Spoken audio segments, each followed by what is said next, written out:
Sablon atau cetak sari adalah salah satu teknik dari proses untuk mencetak gambar. Sehingga sebelum kita mengetahui tentang sablon, kita perlu paham dulu tentang teori mengenai sablon yang lebih luas. Banyak orang mengira jika kita sukses di sablon, kita harus menguasai teknisnya, jago afdruknya, jago bikin media filmnya, jago gesutnya, dan lain-lain. Padahal, kemampuan teknis saja belum mencukupi. Masih ada ilmu-ilmu penting yang harus dimiliki sebagai seseorang yang ingin terjun dalam bidang sablon. Kali ini, saya akan membahas mengenai apa itu screen sablon, jenis-jenisnya, lalu apa kelebihan dan kekurangannya. Oke, di tangan saya saat ini ada screen sablon. Screen sablon terdiri dari dua bagian. Pertama, bagian frame atau bingkai. Yang kedua adalah bagian kain atau disebut monil. Saat ini, screen sablon memiliki dua tipe, yaitu frame kayu dan frame aluminium. Lalu, apa kelebihan dan kekurangan dari kedua jenis frame ini? Kita bahas yang pertama untuk screen aluminium. Kelebihannya, pertama, tidak mudah keropos. Karena menggunakan konstruksi dari aluminium, jadi apabila terkena air atau terlalu sering dicuci, tidak menyebabkan cepat rusak atau keropos. Kedua, kencangan kain lebih maksimal karena tidak harus di staples atau hanya dilem dengan lem khusus aluminium. Apabila ingin dipakai untuk sablon kaos jadi, hasilnya akan lebih baik. Ketiga, harga ekonomis. Maksudnya dalam biaya perawatan. Misalnya kamu memakai screen kayu, bukankah lebih cepat rusak dan harus ganti beberapa kali?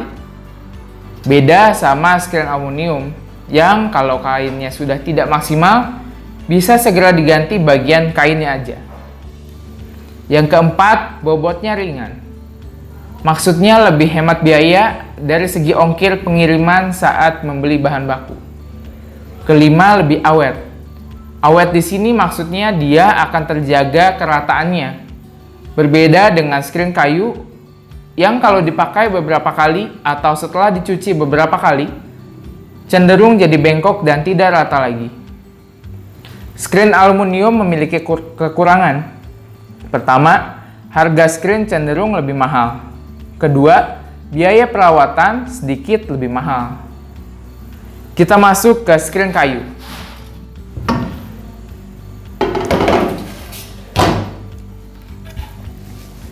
Kelebihan screen kayu, yang pertama harganya relatif lebih murah. Kedua, frame terbuat dari kayu jati dan sudah melalui proses pengovenan. Ketiga, menggunakan lem adhesif khusus untuk screen kayu. Yang keempat, staples menggunakan air staples. Kekurangan dari screen kayu ini, pertama kurang awet.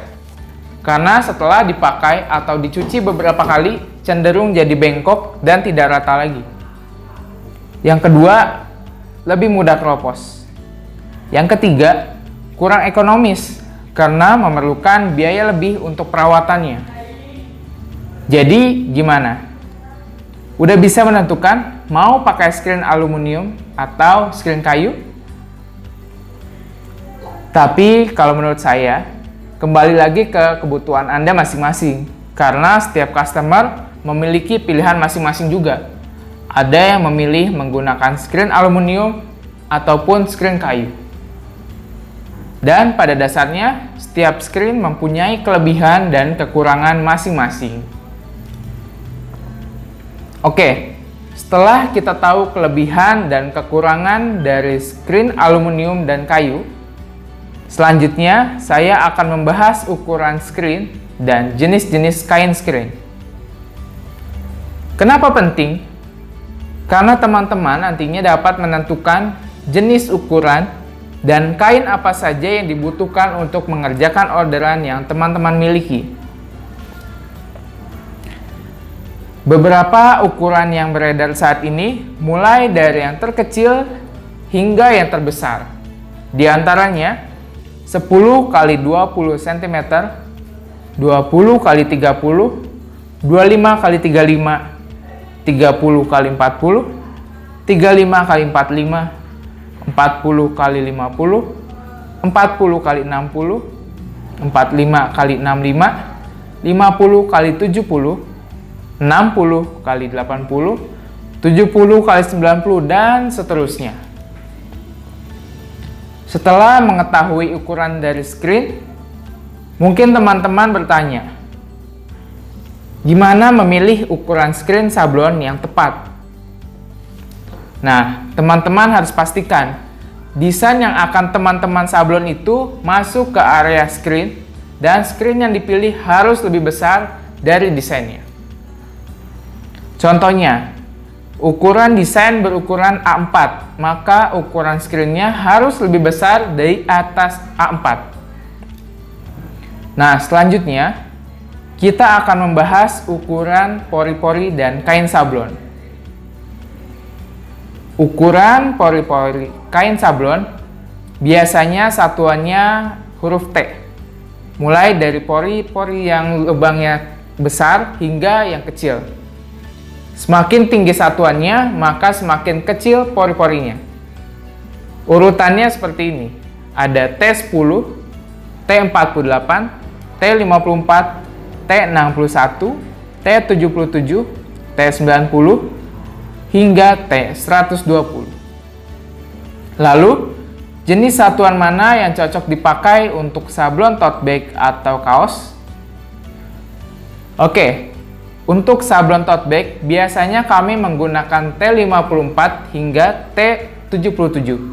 Sedangkan untuk sablon kaos, itu T48 hingga T120.